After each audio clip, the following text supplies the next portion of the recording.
అన్యాయం జరగనివ్వను, భంగం వాటిల్లనివ్వను. పొలాల్లో నిలిచిపోయిన డ్రైన్లు పారుదల గాక కుళ్ళిపోతా ఉంది. ఇక్కడ ఒక్క మన రేపల్లి సమస్య కాదు, ఏ మూలకెళ్ళిన ఇదే సమస్య. మనకి ముఖ్యంగా అరవపల్లి, ఉప్పూడి పరిసరాల డ్రైన్లు, వాటిని మీరు చూడండి, అక్కడ వెళ్ళి చూస్తే గుర్రపు డెక్క, నాచు, ప్లాస్టిక్, రకరకాల నానా వ్యర్థాలతో నిండిపోయింది. ఎవరు బాధ్యత తీసుకుంటారు? ఎవరు మాట్లాడతారు? మనకి బాధ్యత గల నాయకులు కావాలి.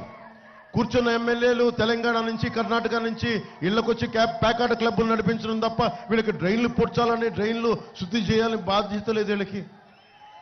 ఎంత దారుణంగా ఉందో పరిస్థితి. అరే, అన్నం పెట్టే రైతుకి అండగా లేని కాడికి ఎందుకు? మరి చుట్టుపక్కల మన జీవనదులు బోల్డన్ ఉన్నాయి, మనకి ఇన్ని పంట కాలువలు ఉన్నాయి, ఇన్ని ఇరిగేషన్ ప్రాజెక్టులు ఉన్నాయి. ఇంకా తాగునీటికి సమస్య ఉంది. ఏ నియోజకవర్గంకి వెళ్ళు తాగునీటి సమస్య.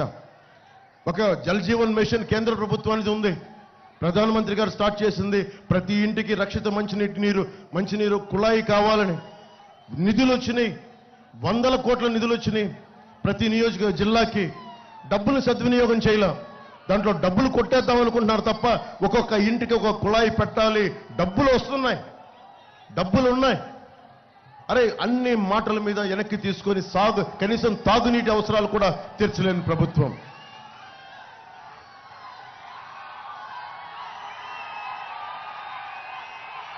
రేపల్లె ఒక సముద్ర తీరం ప్రాంతం ఎంత గొప్పగా డెవలప్ చేయొచ్చు, ఎంత గొప్ప పర్యాటక కేంద్రంగా తయారు చేయొచ్చు.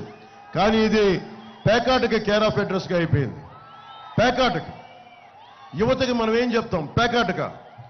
అటు మనం గుడివాడికి వెళ్తే పేకాట క్లబ్లు, బందర్కి వెళ్తే పేకాట క్లబ్లు, అటు ఉత్తరాంధ్ర వెళ్తే పేకాట క్లబ్లు, మట్టి మాఫియాలు, దోపిడీలు, దాడులు తప్ప ఒక్క అభివృద్ధి లేదు. మాట్లాడదామంటే భయపెడతారు, నోరు తెరుద్దామంటే గొంతులు కేద్దామంటారు. అరే, బలంగా అంటే అందరినీ మనకి విచ్ఛిన్నం చేద్దామని. మనం భయపడితే సమాజంలో అభివృద్ధి రాదు. నేను మీకు ధైర్యం ఇవ్వడానికి వచ్చాను. మీ ప్రాణానికి నా ప్రాణం అడ్డు. అభివృద్ధి జరగాలి.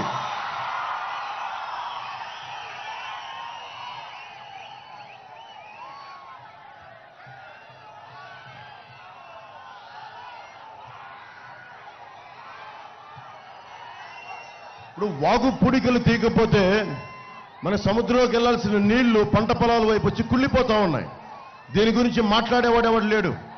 మీకు ఉదాహరణకి వైసీపీ ల్యాండ్ టైటిలింగ్ యాక్ట్ అని పట్టుకొచ్చింది. ల్యాండ్ టైటిలింగ్ యాక్ట్ అని, అది ల్యాండ్ గ్రాబింగ్ యాక్ట్. అది ఒకసారి అది ఆపేయండి, అది ఆ బాంబులు ఆపేయండి. లాస్ట్లో కాల్చండి ప్లీజ్, దయచేసి లాస్ట్లో కాల్చండి.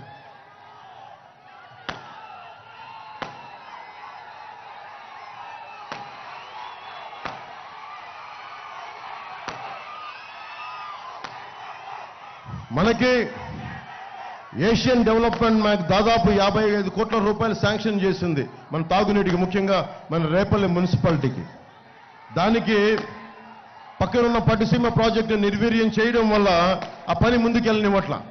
అలాగే మనం కూర్చోబెట్టి స్వభావం రీత్యా ఇది ఇసుక నేల, డ్రైనేజ్ మురికి నీరు బయటికి రావడం వల్ల అస్తవ్యస్తంగా అయిపోద్ది. దీని గురించి మాట్లాడేవాడు ఎవడు? పేకాట క్లబ్ల మీద ఉన్న జోరు హుషారు ప్రజా సమస్యల మీద, తాగునీటి సమస్యల మీద లేదు. ఇందాక చెప్పినట్టుగా land titling act, land grabbing act, అది జగన్ ల్యాండ్ గ్రాబింగ్ యాక్ట్. అది ముందేం చేశాడు? వీళ్ళ ఇంట్లో ఉన్నది, వీళ్ళ కుటుంబంలో కూడా ఈ పక్కన పడే ఆస్తులను దోచుకోవడం మీద ఉన్న పిచ్చి వీళ్ళకి. పాపం మనకి రైల్వే కోడూరులో కూడా వెంకట నరసయ్య గారు అని చెప్పి వెరైటీస్ మైన ఆయన గుర్తించారు. వాళ్ళ తాతగారి సమయంలో, జగన్ తాతగారి సమయంలో అక్కడికి వెళ్ళి ఆయన్ని మనుషులను పెట్టుకుంటే కొద్ది రోజుల తర్వాత ఆయన అకస్మాత్తుగా చనిపోయారు. కొన్ని సంవత్సరాల తర్వాత ఆ వెరైటీస్ మనులు వీళ్ళైనాయి. వీళ్ళు ఎప్పుడు కూడా మీరు వైఎస్ జగన్ గురించి ఆలోచించాల్సిందే, మన రైతాంగం ముఖ్యంగా ఆలోచించాలి. వాళ్ళు ఎప్పుడు భూమిలో ఒక పట్టెడు, ఒక గుప్పిడి గింజలు తీసి భూమిలో చల్లే అలవాట్లేదు వీళ్ళకి. ఒక పట్టెడు గింజలు తీసి భూమి మీద చల్లే అలవాటు, దాని నుంచి పైరు తీసే అలవాటు లేదు. భూమిని తవ్వే అలవాటు తప్ప భూమిలో విత్తనాలు జల్లి పంట పైర్లని పైకి తీసుకొచ్చే అలవాటు లేదు వీళ్ళకి. వీళ్ళకి భూముల్ని తవ్వటం, ఖనిజాలని తీయటం, గనుల్ని దోచేయడం తప్ప నిజంగా ఒక పట్టెడు గుప్పెడి గింజలు భూమి మీద వేస్తే పచ్చని పైరైతే దాన్ని ఎంత కాపాడుకోవాలి, ఎంత శ్రద్ధగా తీసుకోవాలి.